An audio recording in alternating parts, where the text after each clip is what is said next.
Riyadh, 1978. The December heat beyond the threshold of King Khaled's palace was replaced by the deathly chill of air conditioning and the heavy scent of incense. Muhammad Ali, whose body was already beginning to send the first signals of an impending illness, sat in a chair inlaid with Условия gold. приемлемые. Да, Around но him есть were риски. his entourage, advisors, and the unspoken silence of an absolute monarchy. Before him on a low table lay a leather briefcase. This was not just a diplomatic visit. It was the beginning of the largest deal in human history. At stake were $100 million in cash, a private jet, and the status of the primary symbol of the Islamic world. But behind the glitter of gold lay the fine print. Ali had to stop being an American. The transition from the blinding sun of the desert to the shadowed opulence of the royal chambers felt like stepping into another dimension where time and morality operated under different laws. The air was thick with the aroma of oud and sandalwood, a sensory weight that seemed to press down on the lungs of everyone present. Ali felt the tremor in his hands, a faint vibration that he tried to mask by gripping the gilded armrests of his seat. He was 36, a king in the ring, but a man facing an uncertain twilight. The king sat opposite him, surrounded by an array of ministers who watched the champion with a mixture of reverence and cold calculation. They did not see a boxer. They saw a geopolitical asset, a bridge between the East and the West that could be bought and redirected. The briefcase on the table represented more than just wealth. It was a physical manifestation of an escape route from the mounting debts and the encroaching physical decline that haunted Ali's nights. The silence in the room was surgical, broken only by the hum of the cooling systems and the occasional rustle of silken robes. Every eye was fixed on the champion, waiting for the flicker of greed or the nod of submission. The advisors in Ali's own circle held their breath, their minds racing through the logistics of such a transformation. To them, the offer was a miracle, a way to secure a dynasty for centuries. But for Ali, the cool air of the palace felt increasingly like the atmosphere of a high-stakes trap. The gold leaf on the walls reflected a distorted version of his own face, questioning whether the man who had stood up to the United States government could now be tamed by a foreign crown. The weight of the proposal hung in the space between them, a tangible force that made the vast hall feel claustrophobic. The king's gaze was steady, offering a life of unimaginable luxury in exchange for the one thing Ali had fought hardest to define: his identity. To accept meant to trade the streets of Louisville and the struggle of the American Civil Rights Movement for a gilded cage in the heart of the desert.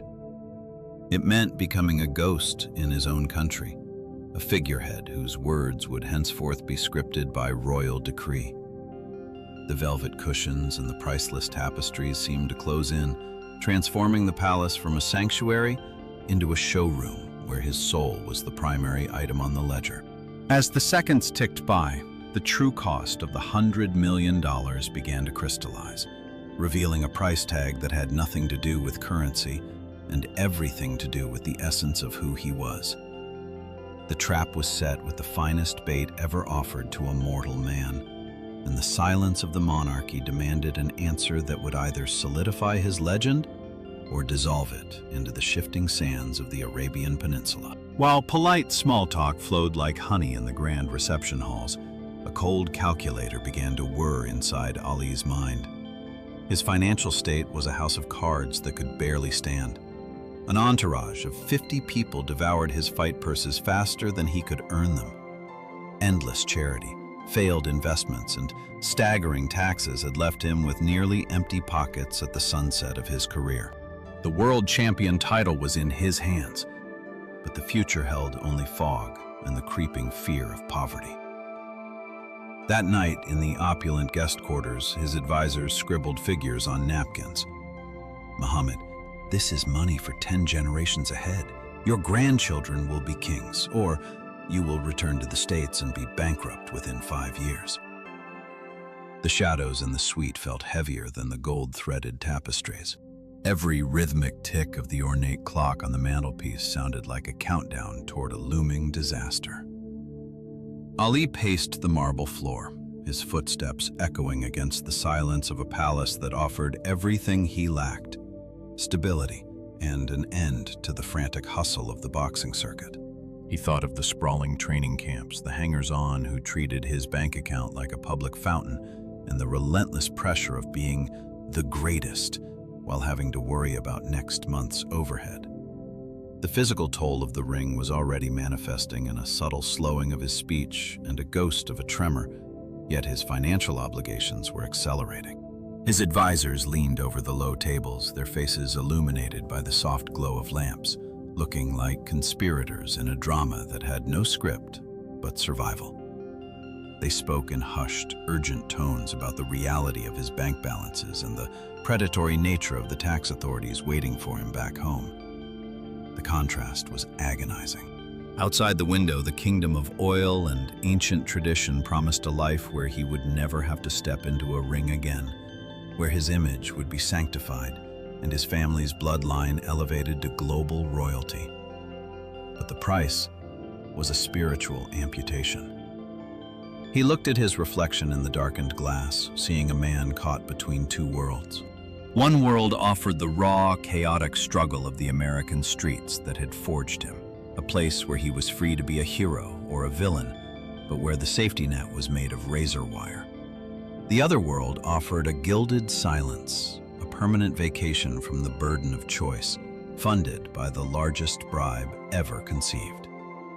The napkins on the table, covered in frantic ink, represented the logic of the world. They showed the math of a comfortable surrender. Every zero added to the king's offer was a nail in the coffin of his American identity. The weight of his legendary generosity now felt like a millstone. He had given millions away to strangers, built gyms, fed the hungry, and supported a small army of friends. And now the bill for that kindness was being presented in a language he didn't want to speak. The advisors didn't see the soul of the champion. They saw a failing business that had one last chance to merge with a superpower. As the night deepened, the air in the room grew stagnant with the smell of expensive tobacco and the stench of desperation. The countdown wasn't just about the money. It was about the expiration date on his ability to say no. He was being asked to choose between a future as a wealthy ghost in the desert or a struggling legend in the land that had both hated and adored him. The math was simple, but the answer felt like it could break him. The moment of truth arrived.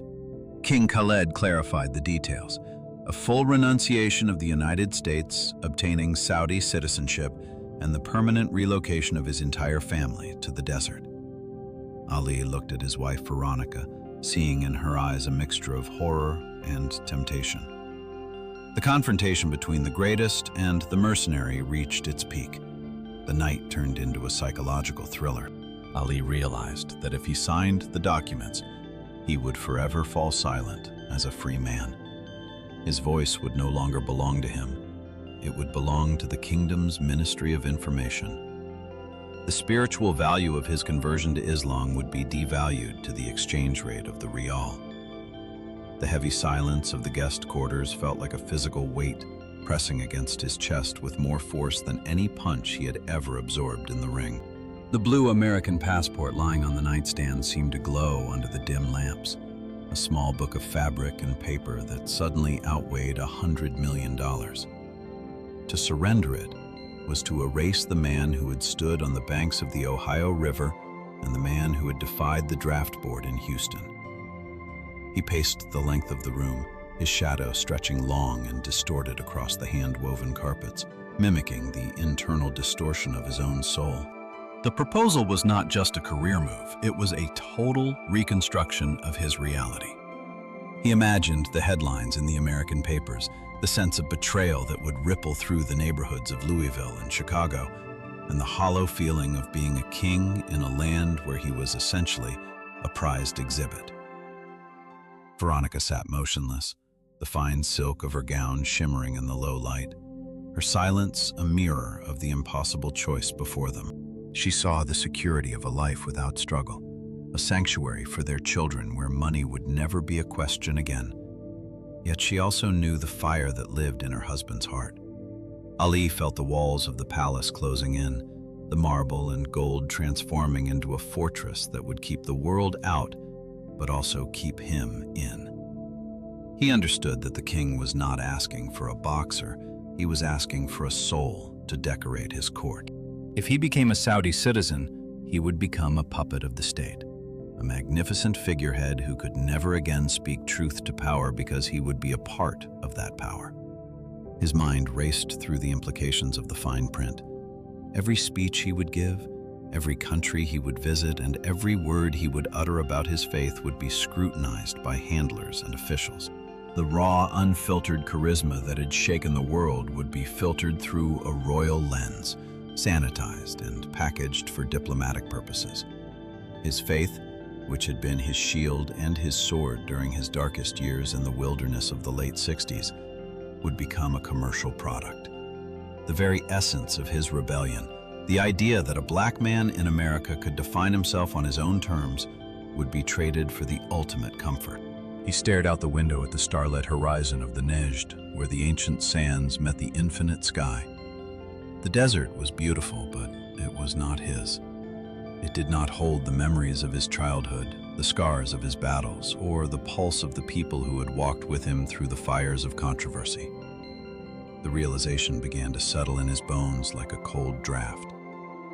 To sign that paper was to execute Muhammad Ali and replace him with a well-funded ghost.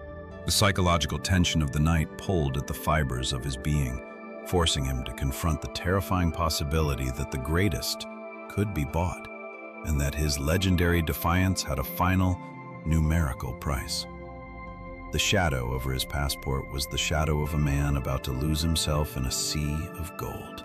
The conference hall was packed with security and officials who had already prepared the documents for the ceremonial signing. King Khaled, confident in his power, even increased the stakes, adding a private mosque in any part of the world. Ali stood up. The air in the room became dense, like the moment before a knockout. He spoke the words of refusal, calmly, without shouting, but leaden heavy. He explained that his faith had no price tag, and his home was the dusty streets of Louisville, where his voice carried power precisely because it was not bought. Shock reigned in the hall, turning into a deathly silence. The translator froze, afraid to translate the refusal to the richest man on the planet. The golden walls of the palace seemed to vibrate with the unspoken weight of the rejection. Ali stood tall, his frame casting a long shadow over the mahogany table and the waiting pens.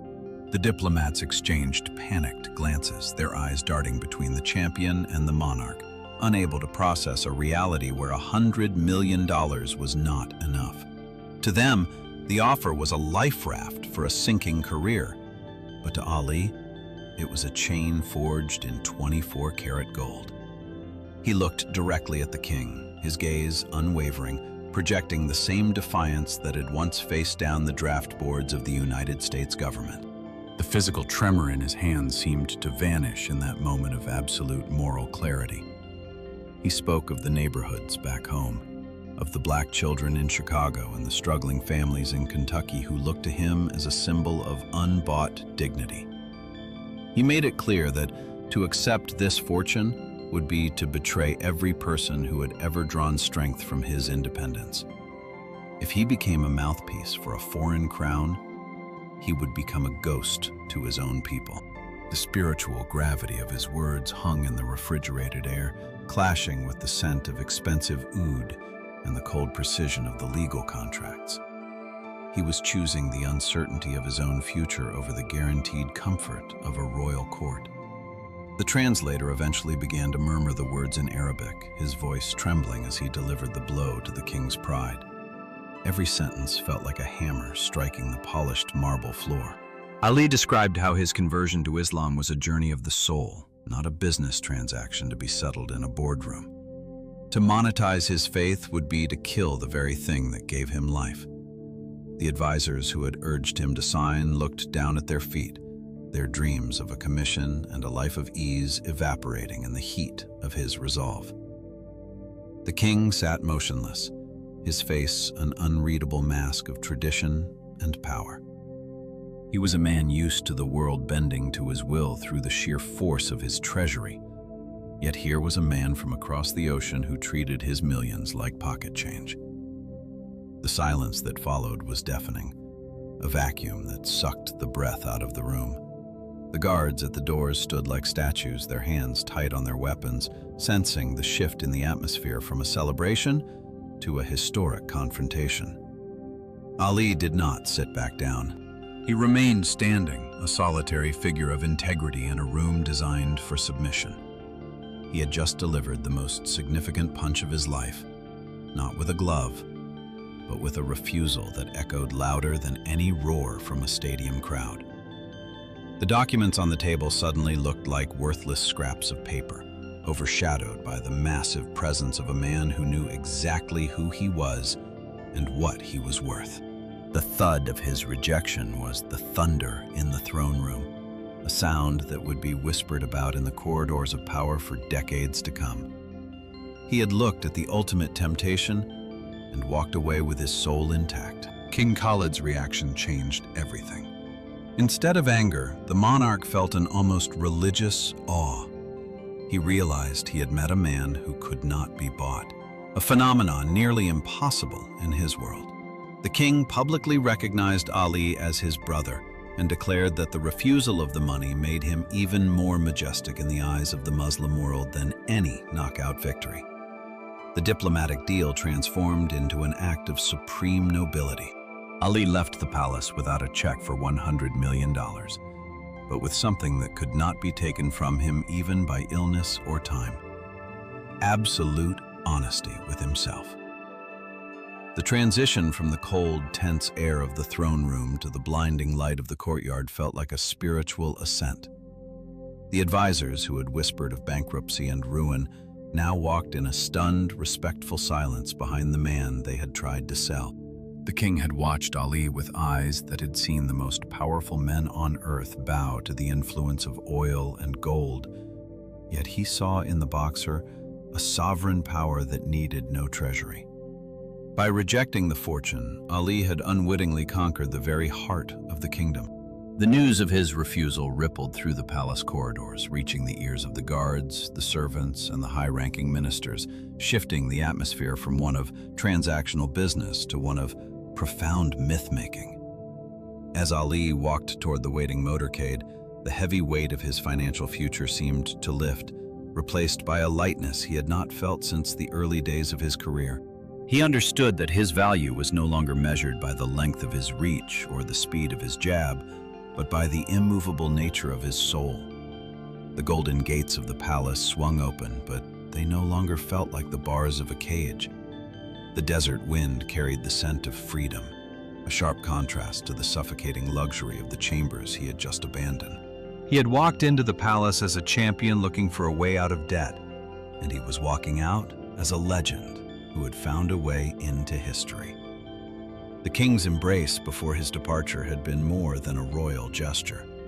It was an admission that there were forces in the world greater than the wealth of nations. The whispered conversations among the Saudi elite began to frame Ali not as a guest, but as a moral giant whose presence graced their land precisely because he sought nothing from it. The spiritual integrity he had guarded so fiercely in the United States had survived the ultimate test in the cradle of his faith. He looked at the vast, shimmering horizon of Riyadh and saw not a lost opportunity, but a reaffirmed path. The private jet that had been promised as a gift remained on the tarmac, a gleaming monument to a life he chose not to lead. Instead, Ali moved toward the future with the same rhythmic grace that had once mesmerized millions in the ring, his head held high, his identity uncompromised.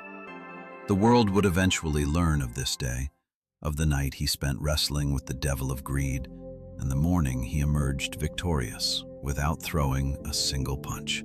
The birth of this legend beyond the ring was cemented in the dust of the palace driveway, a legacy built on the solid rock of a refusal that echoed louder than any roar of a stadium crowd. He had lost a fortune, but he had saved the man the world called Muhammad Ali. He was returning to the struggle, to the noise of America, and to the creeping shadows of his own health. But he was doing so with a spirit that remained entirely, stubbornly, and beautifully his own. Years passed. Ali fought Parkinson's, his movements becoming stiff and his speech turning quiet. The financial difficulties his advisors had warned him about caught up with him, but he never once regretted that night in Riyadh. Every time he was asked about that offer, he only smiled, almost imperceptibly. The story ends with a shot of the aging champion sitting in his home in the USA. He was not wealthy by billionaire standards, but he was free. His refusal of the golden captivity became his greatest title, proving to the whole world that there are things that cost more than all the treasures of kings. The quiet of the Michigan farmhouse was a far cry from the marble echoes of the Saudi palace. The air here was filled with the scent of mown grass and the distant hum of American life, not the heavy incense of a royal court. Ali sat by the window, his hands resting on his knees, moving with a rhythm he could no longer control. The physical decline was relentless, stripping away the speed that had once defied the laws of physics. Yet his eyes retained a clarity that no disease could dim. He watched the shadows of the trees lengthen across the lawn, reflecting on a life lived without the safety net of $100 million. The creditors had come. The lavish entourage had vanished like a desert mirage, and the mansions had been traded for more modest roofs. But the peace in his heart remained undisturbed. In the twilight of his existence, the silence that surrounded him was not the silence of a man who had been silenced, but the silence of a man who had said everything he needed to say. He remembered the desperate faces of his advisors that night in 1978, their frantic ink on napkins and their prophecies of doom. They had been right about the money, but they had been wrong about the man. He had seen fellow icons sell their names, their faces, and their very beliefs to the highest bidder, becoming walking billboards for products and ideologies they did not own. Ali had remained the sole proprietor of his soul. Every time the world looked at him, they did not see a paid ambassador or a corporate puppet. They saw a man who had looked at the ultimate bribe and blinked only to offer a smile of rejection. The weight of the decision in Riyadh had become the foundation of his final legacy. It was the moment he proved that the greatest was not a marketing slogan, but a moral reality. Even as his voice faded to a whisper, the resonance of that "no" grew louder with each passing decade. People came from all over the world to sit in that same silence with him, seeking not the fighter, but the person who had demonstrated that integrity was the only currency that did not devalue. His children and grandchildren grew up knowing that their father's name was not a brand bought by a kingdom, but a testament to a free man's will. As the sun dipped below the horizon, casting a golden light that reminded him of the palace walls he had once walked away from, Ali felt no bitterness.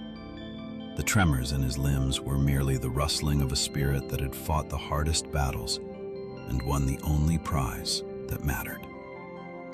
He was a man of the people, an American who had stayed with his people through the fire and the frost. The golden cage had remained empty, and he remained whole.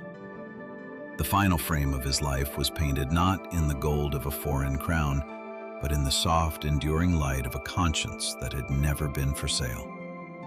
He had paid the price of silence, and in return, he had earned a legend that would never fade.